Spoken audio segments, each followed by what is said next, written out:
Tonight, a story you will only see on 11 Alive. We're holding the powerful accountable after uncovering a big mistake by police. It turned a hero who tried to stop a crime into an accused criminal. Jennifer Leslie shows us with the one piece of evidence police never examined. In any criminal investigation, surveillance video can be critical, and this one is no different. Watch as two men in hoodies walk into the Decatur Verizon store and try to steal an iPad. One employee in a red shirt grabs one of the men, then a second employee in a dark jacket runs up and tackles the other. Was it instinct that kicked in? It was definitely instinct, because I'm not a very truculent person. I'm not very aggressive at all. Omar Malcolm is the employee in the dark jacket. He got the iPad back, but the thieves got away. So you're probably thinking, hey, we got a piece of evidence for police. Exactly. Decatur police examined the iPad for fingerprints. 3 months later, they came back with a match to Omar Malcolm.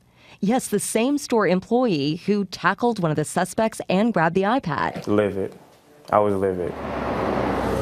Malcolm was eventually arrested for shoplifting. He spent 3 days in the DeKalb County Jail before he could get a hearing. That meant time away from his 10-year-old son. I mean, when he heard what it was about, he knew it wasn't me. He knew something was wrong. You know, everybody did. But as far as, just not being there, the thought of not being there for him is so crazy for me, Right here. Malcolm got out on bond and hired attorney J. Max Davis, who discovered police made a big mistake. Remember that dramatic surveillance video? Turns out police never saw it. Instead, they used a different video of a different crime as evidence. It was time date stamped the 16th of January. 2 different employees, different situation, same store, but it was very clearly in the upper right-hand corner. It said 1/16/2016. Now look at the right video, obtained by Davis, stamped 1/23/2016, the day the 911 call came in from a customer. Okay, what did they take? They didn't take anything. They got beat up by the guys in the store. In municipal court last month, the big mistake was finally corrected when Judge Lindsey Jones dismissed the case. Mr. Omar, I'm going to apologize to you. He said he was sorry for signing the arrest warrant in the first place and had no idea Malcolm was an employee at the time of the crime. Police didn't know that either. And what about his fingerprints? How did they make a match? His prints were on file with police from a misdemeanor charge that was dismissed years ago. Just a little bit more work, just one phone call, and it wouldn't have happened. This was just a horrible experience all around. Never want anybody to go through this. The deputy chief of Decatur Police, Scott Richards, declined to go on camera, but he told me by phone that he couldn't explain why the investigator relied on the wrong surveillance video or why he never figured out that Omar Malcolm was once an employee. As a result of our questions, this case is being reviewed internally and the criminal investigation reopened. Jennifer Leslie, 11 Alive News. And Malcolm left Verizon for another job about a month after that crime. He's currently considering filing a civil suit against the Decatur Police Department. And don't forget to send us your story ideas. Email us at hba@11alive.com. Help us continue to hold the powerful accountable.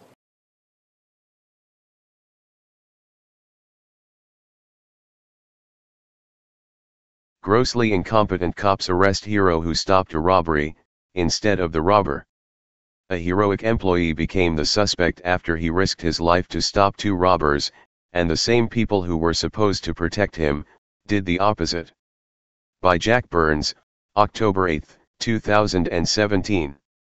DeKalb County, GA. The 3 days Omar Malcolm spent in the DeKalb County Jail could pay off in a sum of up to $1.5 million, pending a settlement with the former police investigator who arrested him. Alexander Votz, the detective who was working a shoplifting case at a Verizon store, arrested Malcolm in what has proved to be a painful incident of incompetence.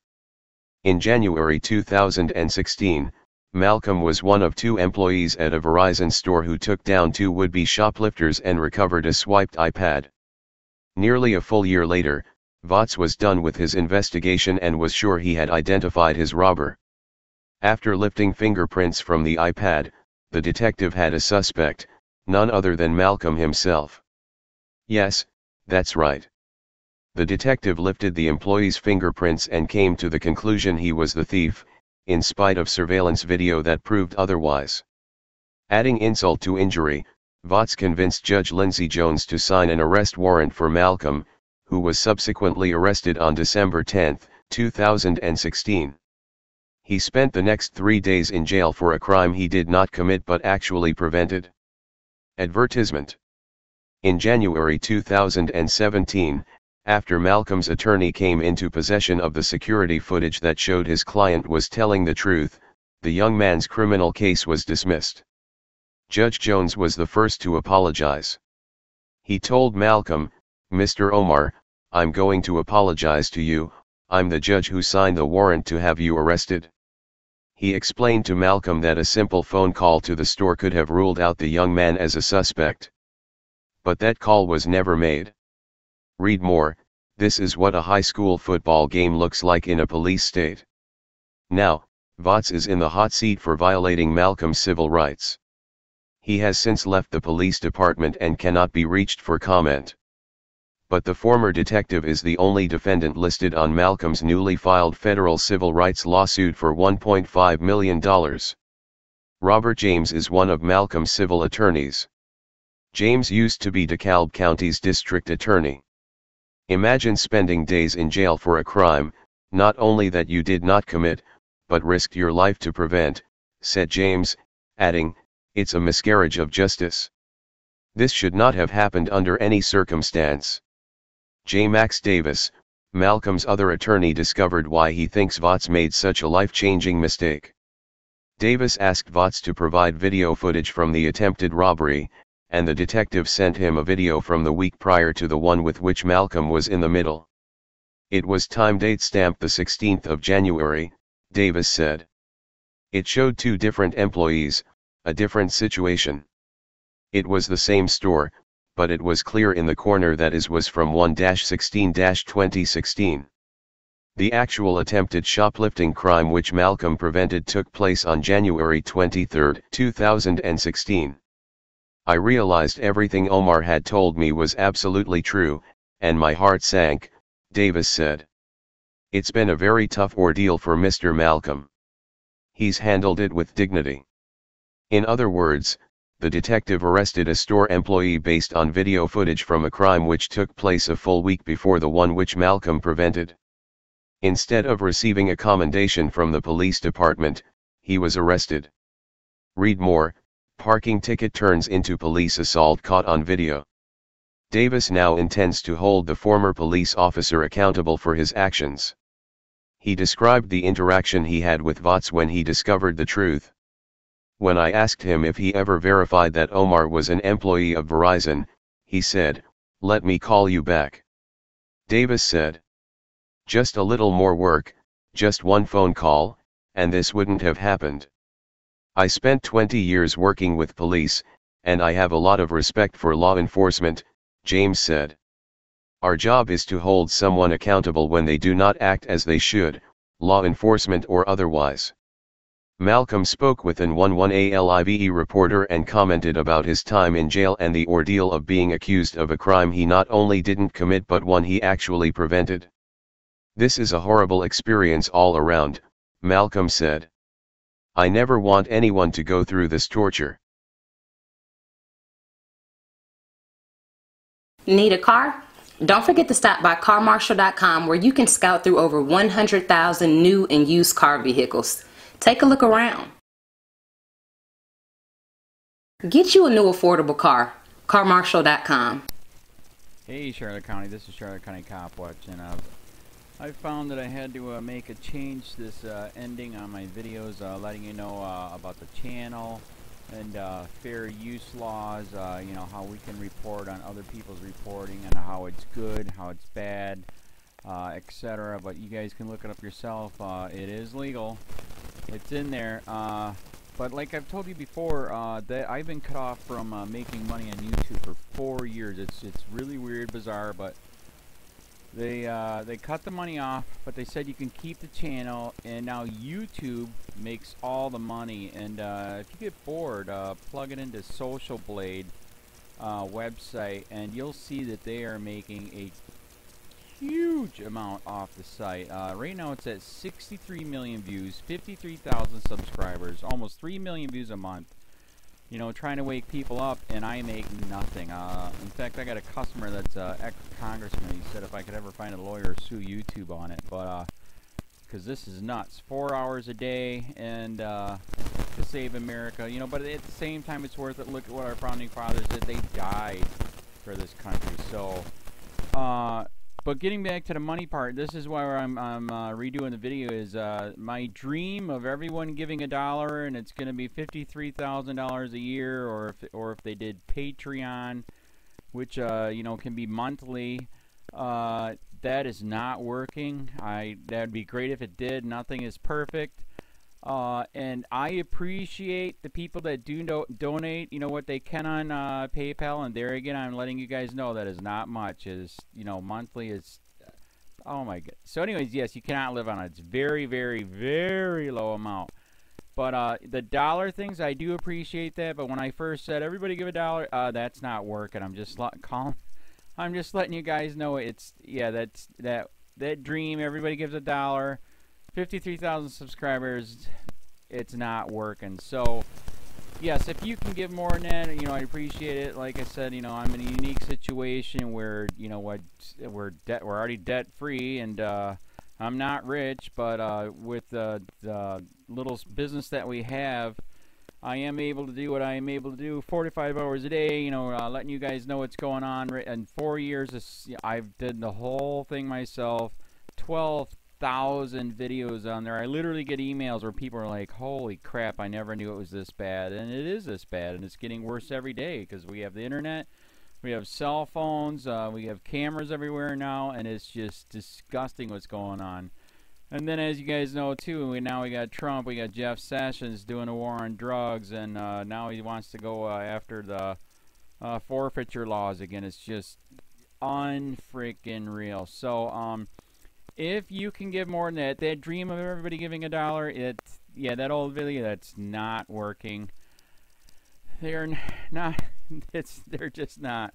So anyways, if you can give more than that dream is not working. Hardly anybody is giving. There you go. So that's why I'm remaking the video. If you can give more than that would be great.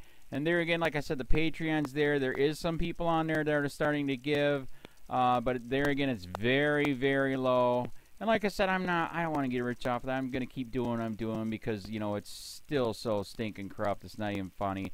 My court case that I'm going to be paying out of my pocket myself with Charlotte County's coming up. They illegally looked me up and then posted all my information on LEOAFFAIRS website.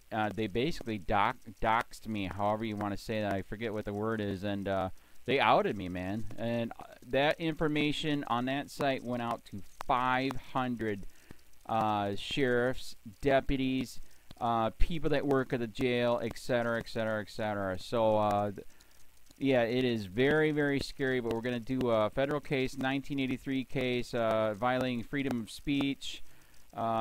We have 17 cameras in the house now. We got 2 cameras in the car. I always carry a camera plus a cell phone. A lot of people are highly recommending I get a vest now. If I could, if the wife would let me, I would run for sheriff. We are trying to push the thing nationwide right now, where just to mix it up and to get the topics out there is register to run for sheriff, NPA, no party affiliation, as a write-in, and that is completely free, and you can participate in the elections.